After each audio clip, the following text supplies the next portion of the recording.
খেতে খেতে পুরো ক্লান্ত হয়ে পড়েছি।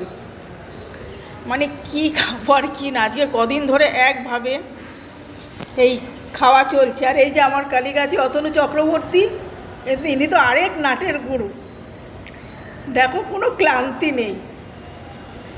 তো সেই কিবার থেকে অতনুদা চলছে?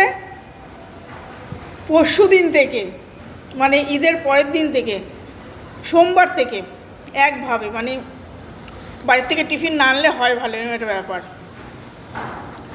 তো আজও এরকম রয়েছে, এখন মনে হয় চলবে, এই সপ্তাহটাও পুরো চলবে।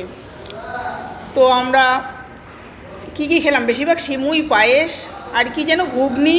আজকে আবার দেখলাম কলা, পাউরুটি, একজন মিষ্টি খাওয়ালো, আরেকজন টিফিন বক্সে করে 4টেখানি ফলমূল নিয়ে এসছে, আরেকজন কি বেশ মানে ওরা তৈরি করে কি কিসের পিঠে বুঝতে পারলাম না, না কি পিঠে যাই না, এখনও খুলিনি।